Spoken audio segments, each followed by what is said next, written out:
Ian Garry told his boy, look, this is DC. You should be happy to meet him. This is an honor. He's a champ. He's a double champ. And the boy goes, oh, like Makhachev? You mean like Makhachev? Where's Makhachev? And even DC's laughing. They're just clowning on Ian Garry right here. He's asking for Makhachev. And then Ian Garry's like, I'm going to be champ. I'm going to be a champ. And his son, his little boy on the microphone looks at him and says, say wallahi. He looks up at him and says, where's Makhachev? I'm going to be champ, son. Say wallahi. Bro, Ian Garry almost went full Magni. He almost went full Neo Magni. You could see the wheels turning. And in that moment, he says, I get it now. I'm going to write the judge a letter on behalf of Neo Magni. Ian Garry makes Bo Nickal seem likable. And one of the things that's been strongly revealed to me in this UFC 330 buildup is the crazy hatred that people seem to have against Islam Makhachev. Because they're saying things like, I can't believe that Ian Garry has found new ways to make himself so unlikable that I actually have to root for Makhachev. Why did you do this to us, Garry? I don't know why they got to look at it that way. It's kind of weird. Why do they hate Makhachev so much that it takes Ian Garry going to these new heights and depths to sway them away from him? Now, before you think I'm being a hypocrite because of all the papas that I've talked about Makhachev over the years, because yes, I have said that I don't hate him. I wouldn't even say I dislike him. But what I have disliked is what I think is disrespectful comparison to Khabib Nurmagomedov, peace be upon him. And not even just the comparison, but people actually say that he has ascended higher and has achieved greater things than Khabib, which I think is disrespectful. And this is not the video to get into why that's not true. We're not going to tear apart and expose Makhachev's resume, the fact that he lost to Volkanovski in the first fight and that the second fight never even should have happened, because that's not what this video is about right now. It's just, I have said in the past that Makhachev, yes, he's a solid fighter, but compared to Khabib, he's the Kirkland brand. Khabib. No disrespect to Kirkland, because if you watch my videos, you know that I'm a consumer of Kirkland brand products, but I'm just trying to express a certain sentiment. He's the off-brand. He's the low-budget Khabib, because even though he may be a good fighter, let's not be disrespectful with the comparisons.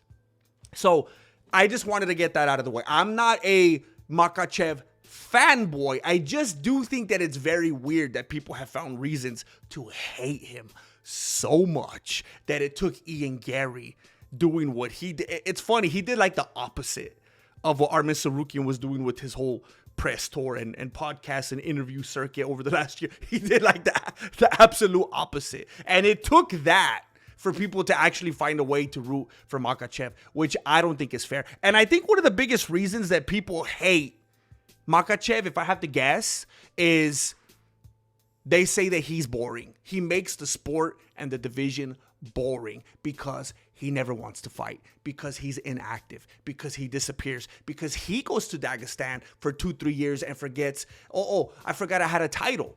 Maybe I should go back and defend. And something happened. I saw this morning and I thought, I need to screenshot this because I have a terrible short-term memory. And I thought I need to screenshot this so I could share this with the people. And then I realized I didn't have enough storage on my phone. So I actually deleted apps for you. I deleted apps for you to make sure that I could screenshot this to share this information with you. Because there's people out there right now falling for the propaganda and they're misled. I have a severe, debilitating stutter. Can I please be on Kill Tony now? Listen. Makhachev said something in an interview that I was joking at first, and now I'm concerned. Can you develop a stutter deep into your life? I don't know if that's a thing. Makhachev said something to an interviewer that goes against the mainstream narrative. He said sometimes it's not going like you want in the UFC. You want to fight 3 to 4 months, but it's not according to your wish. Now, you know what? I think I still have it on here. I only wrote down a little piece of it from the screenshot, but the screenshot elaborates further. In the screenshot, he said a little bit more. Well, he said a lot more, but it doesn't make sense to recite the whole interview. He said, I'm not like young guy. Now, it's better for me to fight every 3 to 4 months.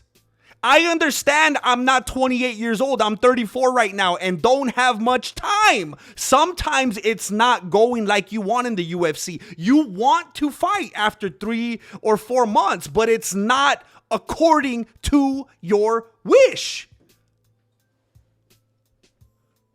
Makhachev wants to fight. Everybody's over here hating Makhachev, thinking that he's running away. He's going out there to them Dagestanian mountains where there's no Wi-Fi. He's like, sorry, Hunter. Sorry, Sean Shelby. I didn't get the memo. I didn't even know you guys wanted me to fight. I know a couple years goes by fast out here. We got lots of room for activities. I didn't even realize because like I said, because the Wi-Fi issue. But now we're hearing he does want to fight. Sean Shelby, Hunter Campbell's out here. Who knows where? Say sorry. I don't got I'm going through tunnel. Sorry, Makhachev. And they're calling Chinese dudes. They're calling Argentinian dudes. They're calling Mexican dudes. They're calling dudes from where's that dude that likes to dress like a lady? They're calling where's Marco Morales from? They're calling all these different markets. Because you know what? Makhachev, there's no secret about it. You don't typically see these Dagestanian dudes still going at it when they're in their 50s. They get out quick. They live their lives. They got big families. They're able to, I won't really get into the depths of it, but they're able to amass bigger families than maybe what some of the viewers right now that are watching this video are accustomed to. So they want to get out even earlier because when you get even more family, you want even more time to spend with that family. You know what I'm saying? So these guys get out early. Dana White knows this. The UFC knows this. They think we got to space this guy out. We got to find some gaps so that we could get other markets in here, other people watching overseas. We need to get more Paramount Plus subscriptions so that we have those seats planted already. We already have these contenders and these names built up so that when he dips on us like Khabib did, peace be upon him, then we're ready to go. And Dana's not going to be out there begging, trying to get him back. So they are the ones that are stalling him, and everyone blames it on Ramadan. Now, look, I don't know. I don't get too much in the ins and outs of the religion and whatnot. For all I know, Ramadan is a UFC construct. For all I know, Ramadan was invented by Dana White himself. Who's telling us the truth? What are they really doing out there for months and months at a time? I know people that are intermittent fasting. They don't eat till the sun goes down anyway. What does this have to do with Ramadan? I was trying to get on some fitness plan a few months ago, and they were telling me to do the intermittent fasting that you're not supposed to eat till the sun goes down. I said, I can't do that. I'm a Christian. They said, huh? I said, isn't that Ramadan? They said, huh? They probably don't watch UFC. And then you got Ian Garry's son, a child that still harbors that childlike innocence, not touched by the mainstream media, not touched by the propaganda. Not touched by the bias of the fans in the comments and chat sections. And what does Ian Garry's son do? He says, Makhachev. I don't know if you guys saw the footage. When they did the face-off, when they were squaring up, Ian Garry and Islam Makhachev, they were done doing what they did. They parted ways. And Ian Garry's son started crying. He was in tears. He was inconsolable when Makhachev went off. He was saying, no, he wanted to meet Makhachev. He sees Ian Garry up there, this dude that he's been forced to call dad with this other male. Maybe for the first time in his life. Maybe the prior fights he was too little. Maybe he didn't know what was going on, but he sees Ian Garry and then he sees this other dude with this essence that he's too young to be able to articulate. But all he knows is, I want to go to there. He says, I want to call him dad. Where's he going? I need the presence of a strong father figure in my life. Where is he going? And then he gets farther and farther. He's like, no. And Ian Garry's trying to console him. He's saying, no, we'll see him later. We'll see him later. I'll let you get an autograph. And his kid's going, no. He says, I'll even take Neil Magny at this point. Anything but him. I'm hungry. I want a hamburger. Could you imagine taking meat away from your young, growing child? From your little son, just because you had to virtue signal and take the check from PETA? Straight up sold out to PETA. Technically, I think we could call him a pedophile. Technically. Ian Garry's son was fully prepared to go with Makhachev to Dagestan 2-3 years and forget all about his mom.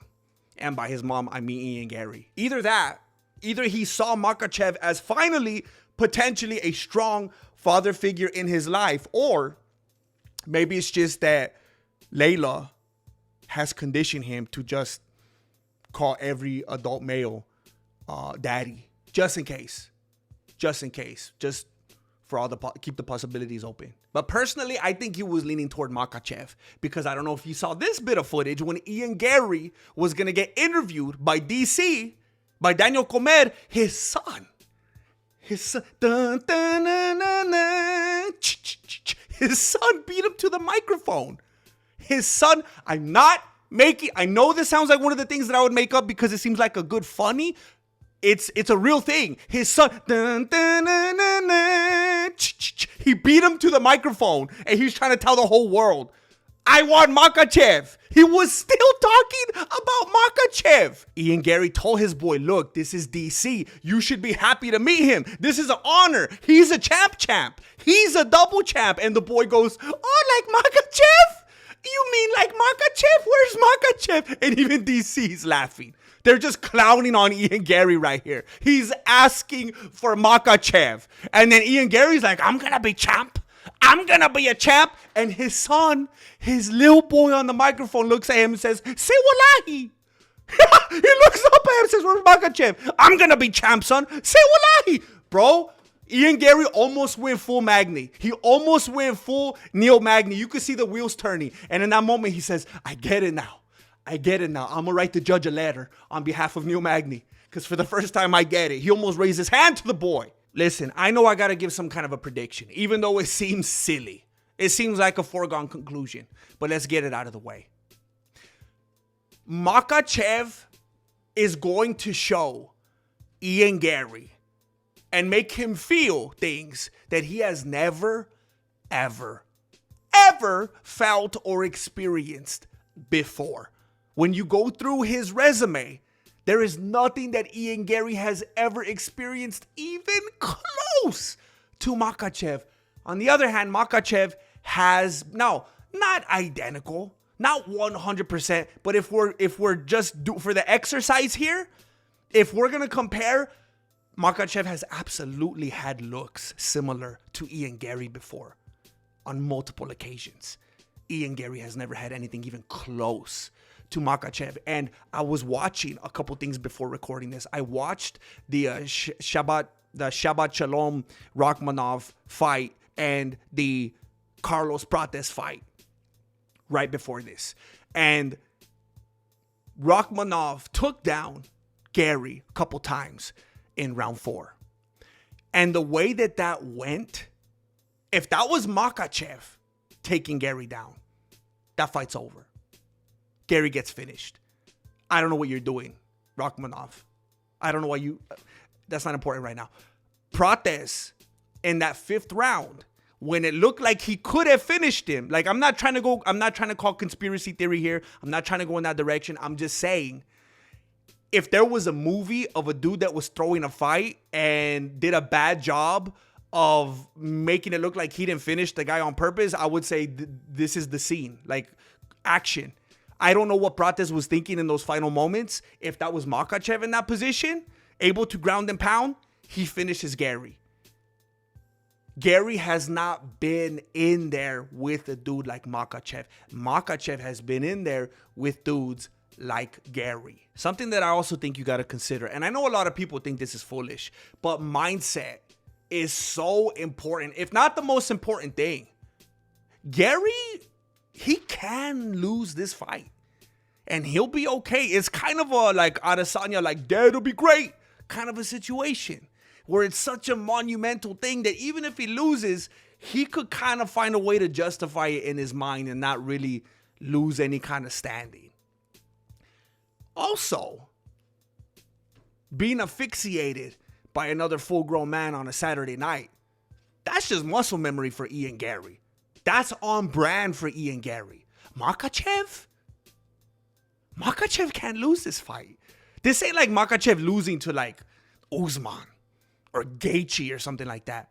Makhachev can't. Islam Makhachev, for his own namesake, he cannot lose to a dude like this. If Makhachev lost to a dude like this, then Makhachev would have to go to Ecuador for 2-3 years and forget how to get back to Dagestan and just stay in Ecuador. Makhachev wins this fight, solidifying the fact that he is the GOAT. And by he is the GOAT, I mean Khabib Nurmagomedov, peace be upon him, because he would still wreck Makhachev.